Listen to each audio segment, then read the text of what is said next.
So I'll just introduce our lovely panelists. We have Mira, who was actually one of my first cancer friends. We met at a course for moving on after you've had cancer, and we'd both been diagnosed when we had babies. So I was like, this is amazing, somebody who's not 75. And she was diagnosed with plasmacytoma of the sternum, which is, she's very special, very rare. And you had radiotherapy and steroids? Yes. Yep, and it was in 2011. And Mira was a dentist before she was diagnosed and during diagnosis, but you've got chronic pain, so she's given that up, and now she's at home with her little boy and also running a business from home. So she's had a lot of change. But do you have your template, Mira? Do you want to just tell us how are you feeling? Right now, crapping it. The smile will be bigger once I'm down there. It's a cliche, but my proud thing is my child, because he was a baby through a really challenging time. And sorry for the word. No, we love it. The swearing, head fuck. Yeah. Because 1 minute you're up, 1 minute you're down, you don't know what thought's going to pop into your head. And that's life now. So, moving on from the head fuck, we've got George. How many times can we say this? That's going to be that's what we're going to call that. That's the tagline for today. Anyway, so we have George. George was diagnosed with acute lymphoblastic leukemia when he was 23. And I remember when I first met you, George, you said to me that, you know, everyone talks about like you get to 5 years, and you said something like, I got to 5 years in 2 weeks, and then I relapsed. Yeah. And so his cancer came back, and he had a stem cell transplant, and is now in remission. Mm-hmm. And you work 3 days a week as a copywriter. Something about websites, I can't remember. Websites, builds new websites for charities. He lives in Streatham. Mm-hmm. And he's a trustee of the Full Circle Fund Therapies at St. George's Hospital. Mm-hmm. And he's one of our Shine reporters as well. So do you want to share your template? Okay. So this is my picture, which again sort of mostly says that I can't draw, but I was going for kind of really happy because it's really great to be able to meet lots of people and see lots of friends and talk about things that sometimes are difficult to talk about in other places. And I was trying with the sides of the mouth to get a slightly nervous bit as well, because I knew I was going to have to come up here and try and say lots of words in the right order. So that was me. My proud moment is my new job. Because after I relapsed and I had my treatment and so on, as I'm sure lots of you know, it really makes you think about what your priorities are and where you really want to be in life. And this job is much more where I want to be. And so having managed to get to that point, it's taken a while, longer than I had hoped, but having got there and feeling I've got to where I want to be, I feel that's a real achievement. So I'm very proud of that. And my hashtag is ruthless, because cancer is ruthless. It can hit anyone. You don't know when. But in a strange way, I do take a little bit of comfort in that, because I feel I can't blame myself. It's not my fault. It's ruthless. It happened to me, so there we go. So. Thank you. Are we on cut?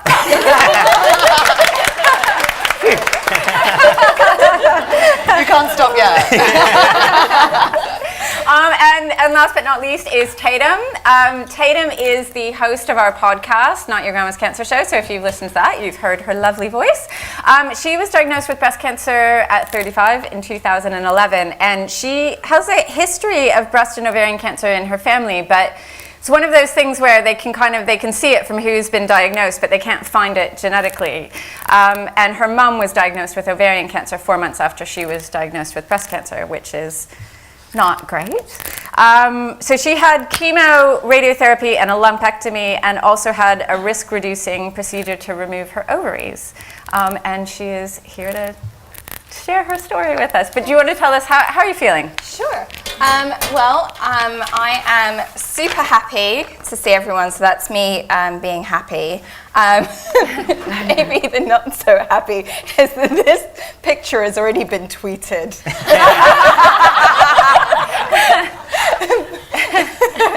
Yeah, I happen to be in the hot seat.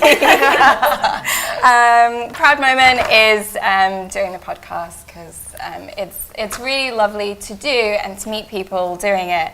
But it's also really lovely to hear people that maybe for whatever reason can't get to an event say that they've heard it, or people have actually come and told me that they've listened a couple of times to things when they needed to rehear information, so they used it as a resource, and yeah, that always makes me feel really good.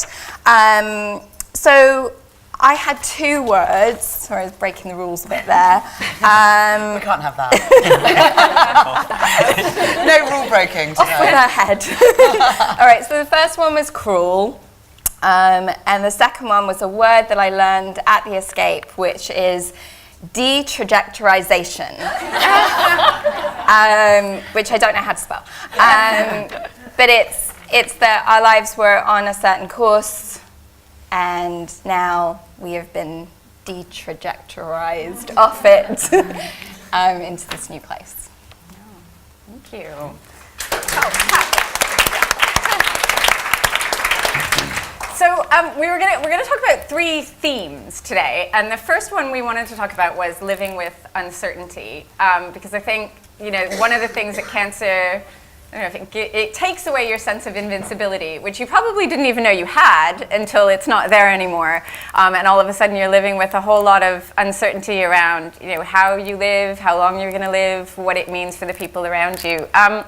So George, I just wanted to start with you because I thought you've had it, and that's happened to you a number of times. It's not just been once; it was a second time. And how do you cope with that, especially knowing that you that knowledge of the relapse? Mm-hmm. Has that changed things for you from the first to the second diagnosis? Definitely. So picking up on your theme of the invincibility and so on. So I think all of us know. I got out of university and thought, right, I'm going to take on the world, and you think you're invincible because there's no reason not to think so. And then suddenly I was diagnosed with cancer, and I realised, oh, I'm not. And yeah, went through a long process of treatment and so on, and sort of came out the other side relatively unscathed. And so I thought, oh, actually, maybe I am invincible after all. It didn't get me the first time. Yeah. So, for me, I always felt that the best way I could get through the treatment, the illness, the treatment, and the time afterwards, knowing that there was a possibility, a pretty good possibility that the cancer might come back, the leukemia might come back, was really to take a day, one day at a time, to think something might happen in the future, it might come back, but it's not here today, so I want to make the most of it. So I sort of went out and tried to make the most of my life, and certainly did that. Married a beautiful woman who's here today as well.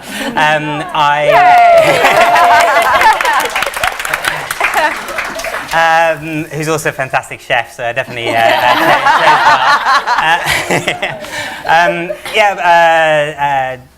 bought a house, started a career, and just kind of got on with life. And I always knew at the back of my mind that there was a possibility the leukemia would come back, but I didn't want to focus on that. I wanted to focus on the fact that I was alive, I could get on with my life, I could do the things I wanted to do. And that's what I did. And as you say, for 5 years, which many of you will know is quite an important milestone when they sort out statistics and things, I was fine. And the longer you go without it coming back, the less chance there is of it coming back. So it got to 5 years, so this is great. So we started to think, oh, maybe we're okay. And then it was a few months after that I was diagnosed with a relapse. So having kind of grown to think, oh no, I am invincible, leukemia came back and said, oh, no, you're not. So it was very different when I was diagnosed with a relapse, because this time, the first time, it was such a shock, a massive shock, and I didn't know what to expect, didn't know how to deal with things at first.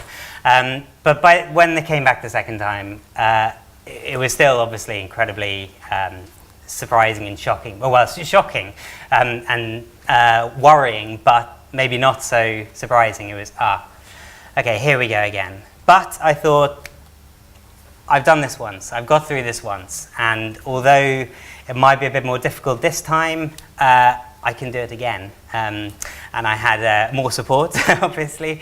And I thought, okay, we don't know what's going to happen, but I'll take it one day at a time. I'm here now, I have to go through this treatment, but I'll do that treatment. I'll do everything I need to do to get through that. And somehow I've got here. It's 2 years since my transplant, and things are going well, and I'm on the right track. So it was too much to look ahead and think, where am I going to be in 2 years' time?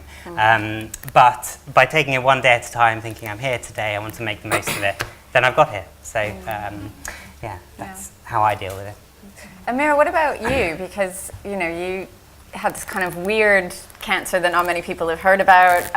You've seen specialists. And how have you kind of coped with that?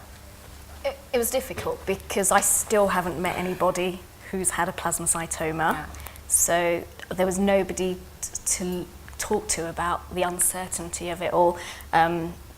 So the uncertainty is the prognosis is there's a 50% chance of progressing to myeloma, which just doesn't sound like a really good thing. Yeah. But it was that, well, okay, how can I be on the right 50% side? What do I need to do? How much can I control? And it's that uncertainty on a daily basis and every blood test of, which way is it going to go today? I don't think I've dealt with it yet because I'm still living with it. Yes, I'm coming up to the 5-year mark, but that makes me nervous because the stats will go down. They'll be better, but they'll still be there. And then uncertainty of life. I don't know. I still don't know the answers. I just have to take one step at a time. There's been so much change in my life, career-wise, choices that I would have made had I not had cancer.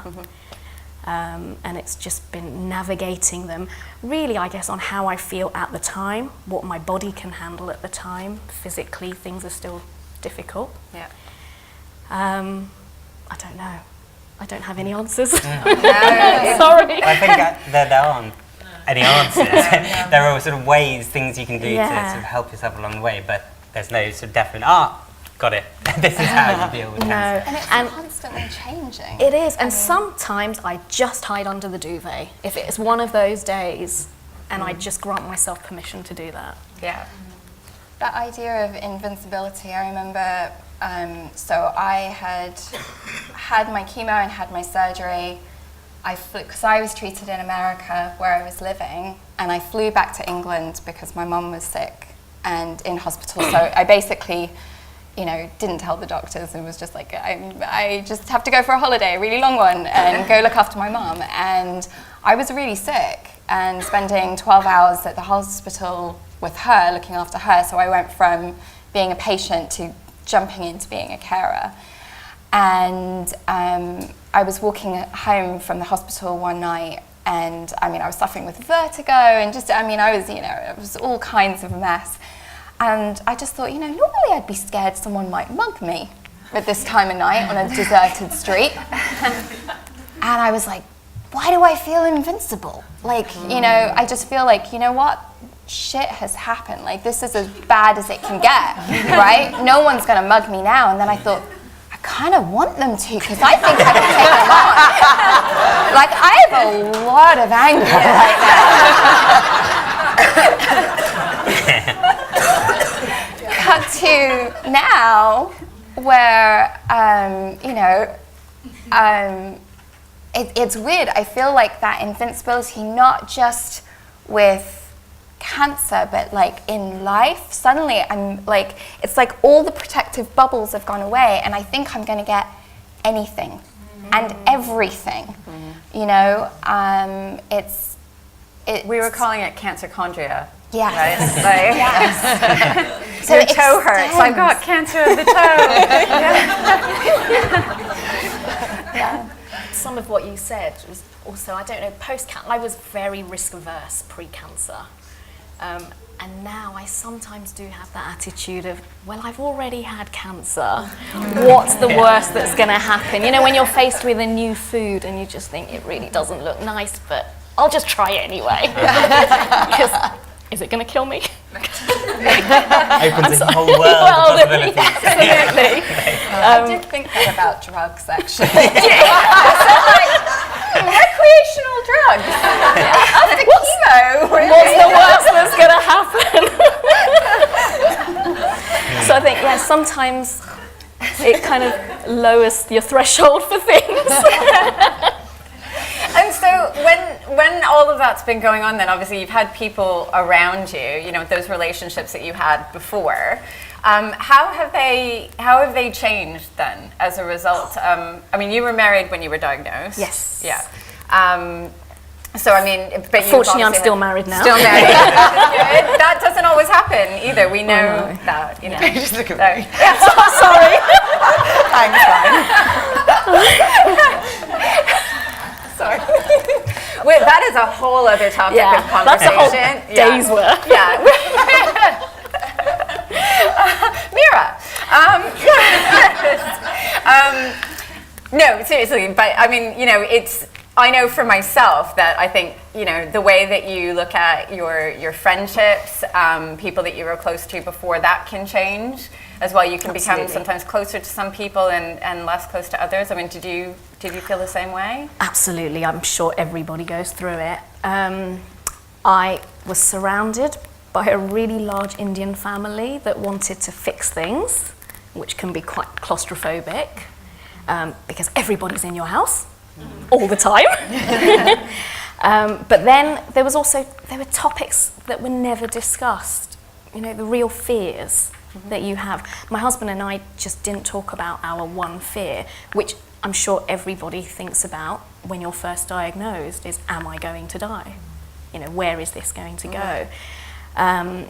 And he went into very much practical planning mode, had spreadsheets for childcare and things. And I went into similar, making baby food. But then we just didn't talk about the elephant in the room for about a year. And that was really difficult once we finally did decide to talk about it. Relationships with friends were just really surprising. There were friends that I thought that I was very close to, and family members that just couldn't be there, but wouldn't say why. You know, people that just didn't pick up the phone. And that was really difficult because it wasn't something that I did wrong. Having said that, there were friends that hadn't been in my life as much, some of my really old school friends from childhood who made contact again and just said, we're here. I remember just one particular friend, she sent me a weekly text message to say, I don't expect a reply from you, but just to say I'm thinking of you. And that really meant a lot. But yeah, I just found it quite eye-opening, the way your relationships can change because of something so huge in your life. And some of them for the better. Yeah. Absolutely. And Tatum, what about for you? I mean, you were living in another country, so how was that being? Yeah, like, so I was diagnosed in LA, and I was incredibly lucky. I had a lovely group of friends who rallied around, and it was brilliant. And then I had to leave all my friends, move back to England, and I hadn't lived here for 15 years, and look after my mom and look after my sister. And I had two like really good friends that were still in England that I maintained those friendships. But I realized I was such a ball of need that I couldn't put that all on two friends. Like that's something that really should have, I could have spread that out had I still been living there. So I was someone that really had to seek out support and went to support groups and knew that it was too much to even, I could still call my friends in America and do that, but I felt it was too much for them. And that was a horrible way to feel in a relationship. It was kind of always feeling like you had to temper it or, remember, be funny right now. So I definitely went through periods of isolation, and also noticing that my friendships, like there was one girl, she came in, this is right at the beginning, and she plonked a big bottle of vitamins down. Yes, we all have these friends, no? Yeah. And was like, hey, whatever, blah, blah, blah, and then she walked out, and I was like, oh, okay. And then next time I saw her, she didn't really hold eye contact, and I thought, oh God, I've done something really wrong, or she's not my friend anymore. Maybe she's realized that she never really was my friend. And I've got all these fantasies going on. She went out for lunch with my best friend and spent 2 hours crying to my best friend. But she couldn't talk to me. And what I realized is that at the time in your life that you need the most, you run into everyone else's stuff. How they view life, how they view death, how they view sickness, their belief systems, their triggers, who they've lost. And a lot of it isn't just about being supported. Every time you reach out, you're also supporting them. And so, yeah, I think it's so important to recognize that although you're going through something very difficult, the people close to you are also going through something difficult. And I mean, for me, that was probably the biggest difference from the first time I was diagnosed to when I relapsed. Was the first time I was free and single, and it was only my life in a way that I was trying to save. By the second time I was married, and suddenly it wasn't just me. We had our own life, the two of us, and for me that was sort of much more difficult than just having to think about myself, having to think about the impact on my wife and how it was going to affect us. And I mean, she was amazing, and we sort of really pulled together and made us much closer as a couple. But yeah, I was always aware, okay, it's tough for me, but I don't know, in some ways I felt it was even tougher for her.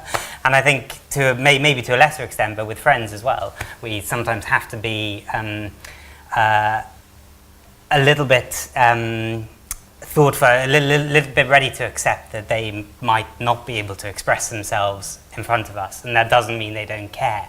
They just might not know how to care. I think that's really important. It took me a while to work out that the carers around me were struggling as well. Yeah. Because you're so focused on what's happening to you and your treatment that you just, I think you don't have the energy at that time to think about what's happening. And it's down the line you have those conversations. Can I ask a quick question on that point, please? What is all of your advice on how to do that?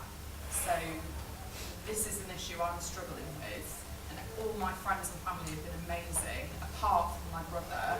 And he's the person I need that from the most, and I found it really upsetting, but I don't know how to change that. So what's your advice on how to do that?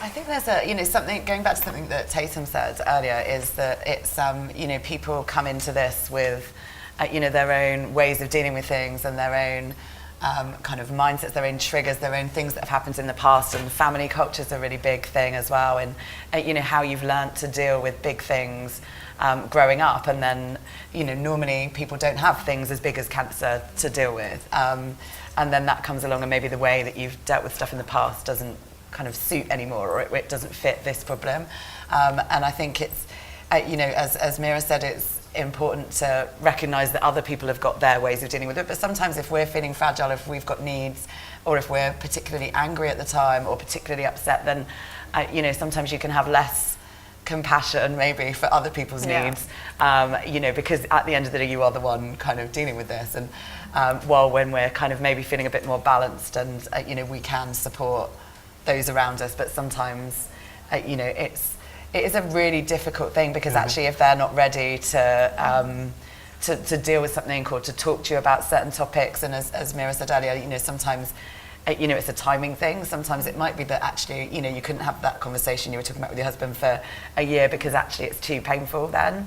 And it might be that I think, you know, communication is really the main thing, isn't it? It's, I found my my mum had died of cancer about 12 years ago, and so my dad had been through the experience of losing a partner to cancer, and so he had a sort of very kind of set way that he thought you should deal with that, and that was very different to the way that I thought that maybe Maria-Christina, my wife, would deal with it. And so at some points he would say, oh no, she shouldn't be doing that, she should be doing it like this. And I actually had to say to my dad, stop, no, this is not fair. You know, you might see that that's the way that you dealt with it, but that's the way that she deals with it. And that's how, that was such an important moment for me, partly because I realised, oh, my dad's not always right.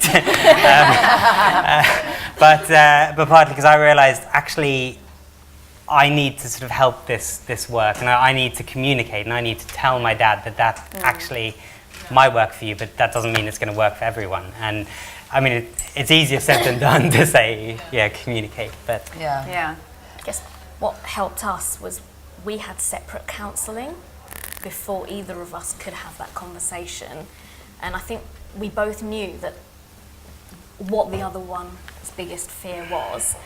Just the background history, my husband lost his mum to cancer when he was a child, so that was his fear for his child, for our son. So, and I knew that, but it was just something we could not talk about until we dealt with it separately.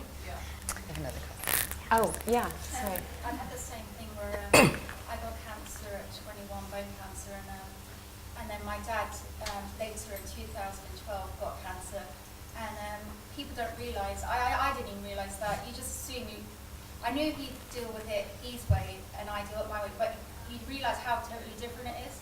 And my dad was very supportive of me, he kept giving me things, reading off on the internet, but when it was his cancer, you understand when it's your own cancer that he didn't want to know nothing, and that was fine with me, but you realise that you could be in the same family and you all take cancer different when it happens to you. And also I've got a younger brother and I'm very kind of protective, and he doesn't talk, but I know he cares, and that's the kind of brother he is, but he will come to me when he needs to talk.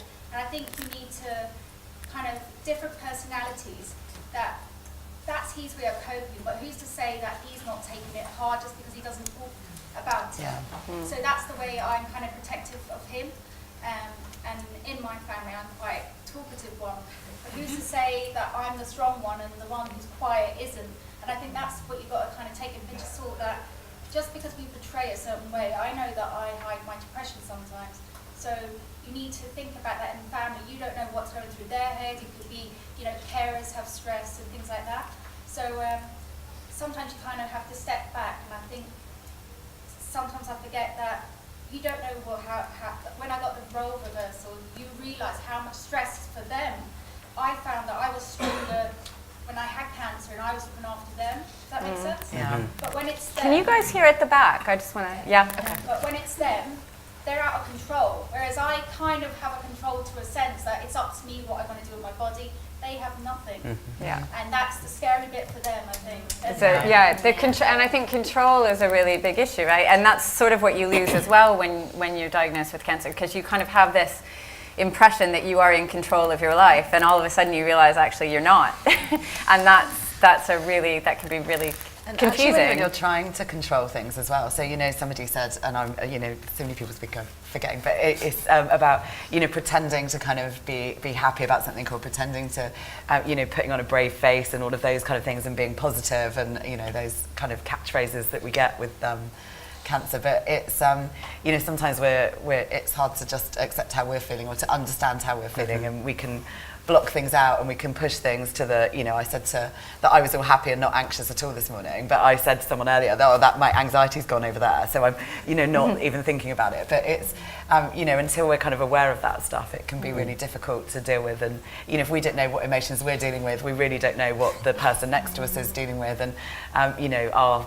kind of facades can be really misleading, can't they? And actually, Just one thing that I did a blog post on depression because I felt like no one was mentioning it in the cancer world, and even though it's so obvious, and I feel like it's okay to be positive if you're that person, but when I had depression, you're made to feel like you're kind of less worthy and that you're not dealing with things. But really, I think that if you've got that, even if you haven't got depression, you need to go through emotions. Definitely. And that's not a bad thing. And now I feel much stronger than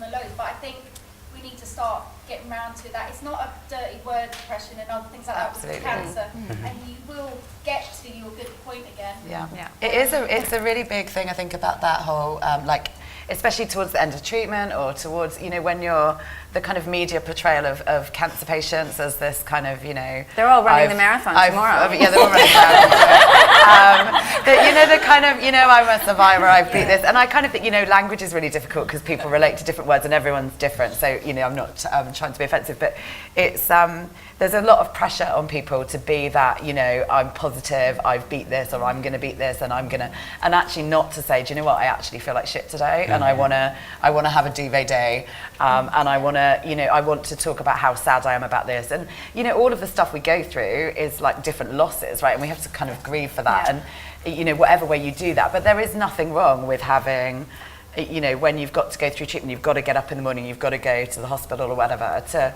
be able to kind of block stuff out and just pretend everything's okay, because that gets you through the day, as long as at some point you've kind of got the space or the certain people that you can deal with those big issues with. Compare it to, like, think of you when you were not ill. You can't be happy 24/7. So when they tell you be positive, it's definitely not possible. So for me, I'm kind of like over the top, like that. It's okay if you want to have, like, even if you're bad for a month, things. But I think for me, it's like, why tell people to be positive 24/7? Literally. I mean, no one's positive 24/7. Yeah, and I think some people, like, you know, it's a similar kind of thing of some people have the words and the understanding of their own emotions, like an emotional literacy, and some people don't. They don't know their own emotions, they don't know how to speak them, they react, they squish yours because they don't understand. It's like you're speaking a foreign language to them, you know, and they're just going to talk louder in English. like that's going to get through, you know? And it's, you know, so sometimes just knowing it is really complex, but like sometimes a totally different language. And that was actually just one thing that we wanted to touch on as well, because I mean, I know you two are married, Tatum, you have a partner now, but there's a whole conversation that often doesn't happen about dating as well, right? And how do you go out and start dating somebody what language do you bring to that? How do you talk about it? And I think you both did some dating while you were after treatment? Or did Maria Christina just picked you up? It was tricky though. So Maria Christina and I had been in touch, but and she wanted to come over and see me. We'd sort of met many years ago back in Italy, and she wanted to come and see me, and I was 2 months in hospital feeling and thought, I really don't want her to come over and see me like this because she's quite nice. And I quite like to actually kind of look good and impress her, and I don't think this is going to impress her. So that was tricky. As it was, I didn't. I wasn't. I did. Because that wasn't really possible at the time and so on, and then I had a sort of slightly disastrous relationship while I was in hospital, so I don't know, which is definitely a very strange way to date. But that, funnily enough, didn't last very long.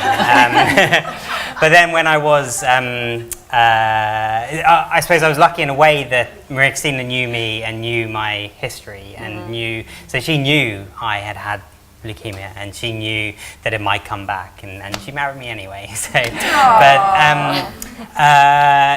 so my kind of my experience of actually dating with cancer is very strange and very. Well, what about small for one, you, but, Tatum? Yeah, so I would say my experience was of being single. And having a period where I wanted to date, but feeling like my life was too heavy.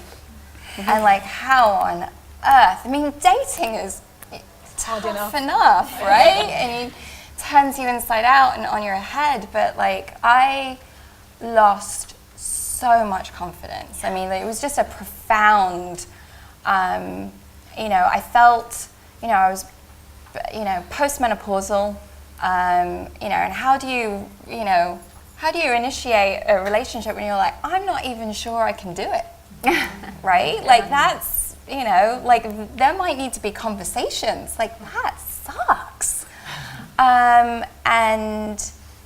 Just really, really struggled with even having the confidence to put my little photo up on a.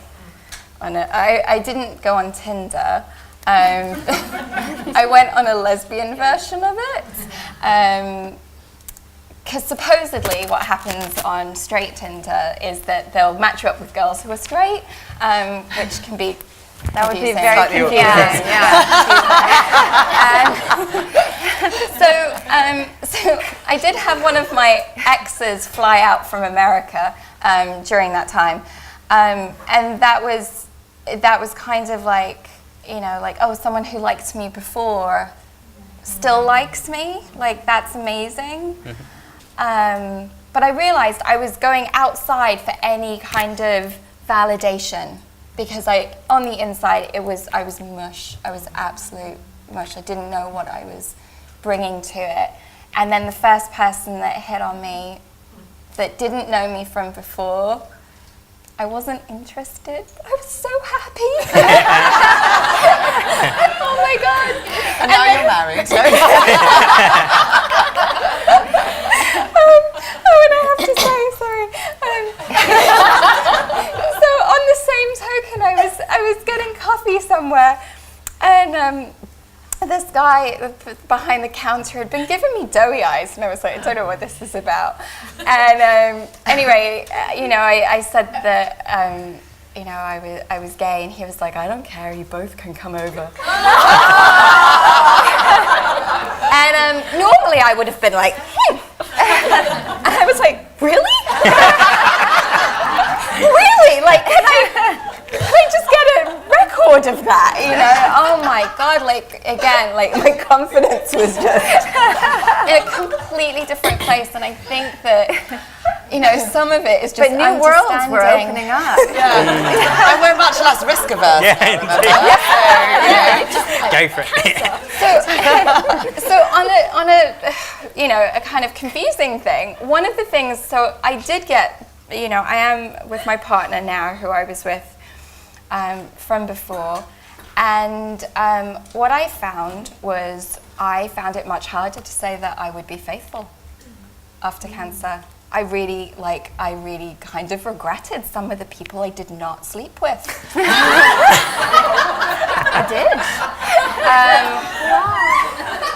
Someone came and took my ovaries away, and I was like, oh my God, but wasn't my sexual prime supposed to be 38? Like, that was like, for women that's supposed, and like, oh my God. So, it profoundly changed, like, how I look at relationships and how I even navigate those territories now. Emma and I were actually having a conversation yesterday about something similar, thinking, if you could give one piece of advice to people before they get cancer, it's like, sleep around.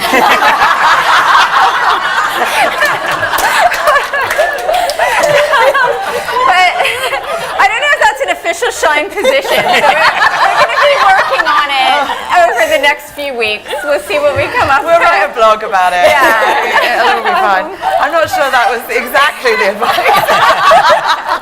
But I think actually it was about, and I think it goes back to some of that risk stuff, isn't it? And it's about, so Mira was saying earlier about, some of the things you worry about pre-diagnosis, obviously become less important after diagnosis. And for some people, that means that you do regret some of the choices you made before you realised that you weren't invincible, I guess. That, actually, if I knew this was going to happen, would I have done this or would I have done that? And that, those questions can be really hard to like reconcile and work out whether you are, and that's where refocusing on your life and where you are and what's important to you is really valuable at that point, isn't it? So, And I was just going to say that in a way, I think one of the issues with dating is probably part of a sort of wider issue of identity, really. So when you have had cancer and you don't want to be the person who kind of, oh, hi, I'm George, I've had cancer.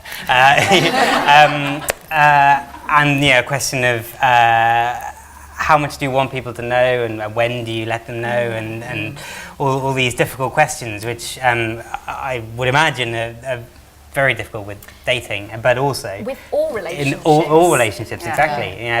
When I started my new job, I was like, oh, hi, do I? We moved to a new city briefly for a year and meet a whole load of new friends, and it's like, okay, we've met 3 times now. Do I tell you? Do I not tell you? Can I tell you why I just can't be bothered to come out today? It's hard, isn't it? And I think and we've talked about that because obviously we, Carmen and I obviously work for Shine, so it's in our lives all the time, and we're probably spend more time with people with cancer than most normal people, and so it becomes it kind of normalises a bit, and you don't, and I remember meeting some people last year and at an event thing, and I was kind of I remember, and then suddenly cancer came into the conversation. I was like, I had that. And then, you don't really realise, sometimes you forget the impact that has on people that aren't around it all the time. And can just drop it into the conversation now.